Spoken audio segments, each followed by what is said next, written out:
जैसे ही बच्चों के स्कूल के ब्रेक हमें मिलते हैं तो हमें लगता है कि चलो हमें भी एक ब्रेक मिल गया है। कुछ काम ऐसे हैं जो हमारे लिए बढ़ जाते हैं और कुछ काम ऐसे हैं जो हमारे लिए कम हो जाते हैं। Hello everyone, this is Varsha here and welcome back to the channel Varsha home decor idea.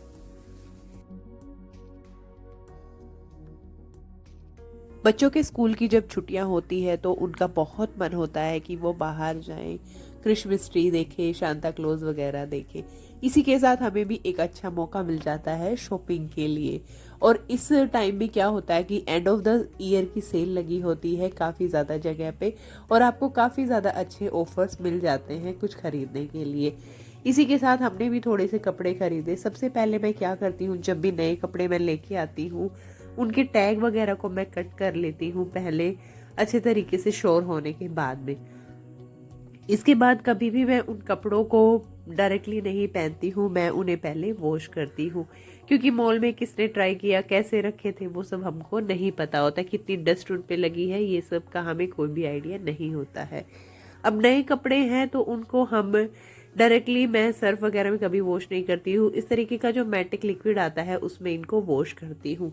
और वॉश करने का भी तरीका मेरा थोड़ा सा अलग है कि इन कपड़ों को मैं भिगो के नहीं छोड़ती हूँ कुछ देर के लिए, बस डायरेक्टली मैं इनको इस तरीके से खंगालती हूँ और उसके बाद इनको वॉश करके मैं यहाँ पे रख लेती हूँ। पहले ही वॉश में हमें हमारे कपड़ों के बारे में पता चल जाता है कि किस कपड़े का कलर जाता है और किसको सेपरेटली वॉश करना है। इसके बाद मैं हमेशा अपने कपड़ों के लिए इस तरीके से रिवाइव और कंफर्ट का यूज़ करती हूँ। इससे क्या होता है कि कपड़े चमकदार भी बने रहते हैं और उनमें एक अच्छी सी खुशबू आती है। इसके बाद इनको 10 से 15 मिनट के लिए मैं भिगो के छोड़ देती हूँ और नए कपड़ों को मैं कभी भी धूप वगैरह में नहीं सुखाती हूँ। इससे उनका कलर हमेशा वैसा ही बना रहता है। अक्सर धूप में ही सुखाने से हमारे कपड़ों का ज़्यादा कलर फेड हो जाता है। सो इस तरीके से मैं अपने नए कपड़ों की और पुराने कपड़ों की केयर करती हूँ। वैसे तो मैं अपने घर के लिए हमेशा बेडशीट को वीकली चेंज करती हूँ। मैं हर फ्राइडे को बेडशीट वगैरह को चेंज करके उनको वॉश कर देती हूँ। बट अभी बच्चों के स्कूल की छुट्टियां स्टार्ट हो गई है तो बच्चे घर पे रहने लगे हैं, उनके साथ उनका कोई फ्रेंड मिल जाता है तो बच्चे अक्सर इधर से उधर होते रहते हैं। इसलिए हमारी जो बेडशीट है वो 3 डेज में 4 डेज में गंदी हो जाती है। पर बच्चों की छुट्टियां हैं, उनको मैं चाहती हूँ कि वो फुल इंजॉय करें। ऐसा नहीं है कि मैं अपना काम करने के लिए उन पे रोका टोकी करूं।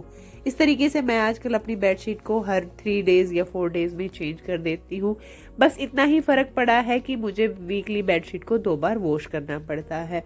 बट इस तरीके से मैं अपने बेड को एक बार सेट कर देती हूँ तो वो पूरे दिन के लिए अच्छे से सेट रहता है। फिर चाहे बच्चे इस पे जंप करें या कुछ और करें, गंदा है तो उसे आपको साफ करना ही पड़ेगा। बच्चों को फुल एंजॉय करने दीजिए, उनकी छुट्टियों का टाइम है, उन पे कोई भी रोका टोकी मत लगाइएगा। हमारा काम है, बस स्मार्टली हमें अपने काम को करना होता है। इस तरीके से आप बेड को सेट कर दीजिए, चारों तरफ से दबा दीजिए। इसके बाद वो कहीं भी नहीं हिले डुलेंगे पूरे दिन के लिए। मैं हफ्ते में एक बार इस तरीके से पानी को बहुत अच्छे से गर्म कर लेती हूँ। इसके बाद उस पानी के अंदर मैं डिटॉल डालती हूँ और जितने भी मेरे घर में पाइप दिए हुए हैं, ड्रेन पाइप वगैरह है, क्योंकि पाइप की क्लीनिंग हम नहीं कर सकते हैं, इस तरीके से आप गरम गरम पानी उन पाइपों के अंदर डाल दीजिए। इससे 2 फायदे होंगे, हमारे घर में स्मेल नहीं आएगी, यानी कि बैड स्मेल हमारे घर में नहीं आएगी, थोड़ा सा हाइजीनिक आप मेंटेन कर पाएंगे।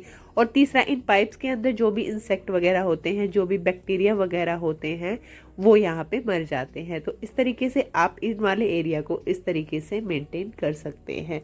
ये काफ़ी ज़्यादा अच्छा आइडिया है आपके लेट बाथ एरिया को क्लीन रखने का। बच्चों की छुट्टियों के साथ हमारे पास एक काम ये कम हो जाता है कि हमें उनकी स्कूल ड्रेस को रेगुलरली नहीं वॉश करना पड़ेगा। बच्चे छोटे होते हैं तब अपने स्कूल की ड्रेस को बहुत ज़्यादा गंदा करके लाते हैं। हम 2 दिन ही उनको पहना सकते हैं, तीसरे दिन हम उनको नहीं पहना सकते हैं। इस तरीके से जब उनकी छुट्टियां स्टार्ट हो गई है तो इस तरीके से मैंने उसके सारे कपड़े, स्कूल बैग, सॉक्स वगैरह, पूरी यूनिफॉर्म जितनी भी उसकी थी उनको मैंने यहाँ पे वॉश कर लिया है। चाहे तो आयरन करके भी रख सकते हैं, पर जब आपको उन्हें पहनाना पड़ेगा तो आपको उनको आयरन करना ही पड़ेगा।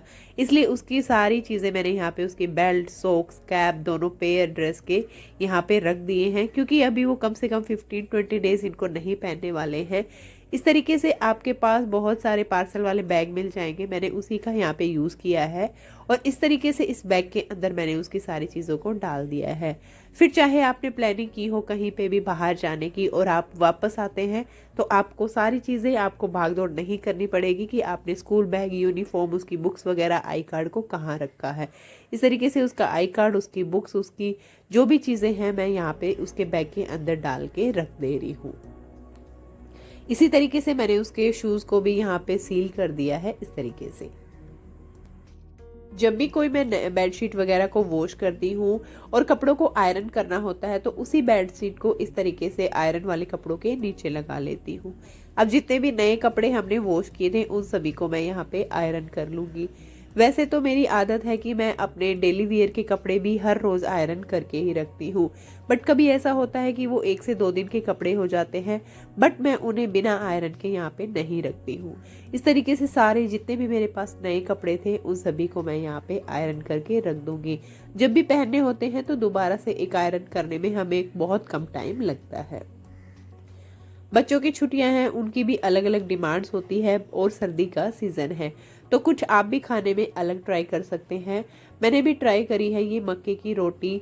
मुझे काफ़ी ज़्यादा पहले नहीं बनानी आती थी, बट काफ़ी मन था मेरे हस्बैंड का और बेटे का कि उनको भी मक्के वाली रोटी ही खानी है। मैंने भी ट्राई करी, एक्स्ट्रा टाइम था मेरे पास और ये वाली चीज़ें आप सीज़न में खा सकते हैं और ट्राई कर सकते हैं। इस तरीके से इसका आटा मैंने यहाँ पे गूंथ लिया है। नॉर्मल जब बाजरे का आटा जैसे लगाते हैं वैसे ही इसको यहाँ पे इस तरीके से लगाना है और हमें नॉर्मल जो गेहूं वाला आटा लगाना है उस तरीके से इसको नहीं लगाना है।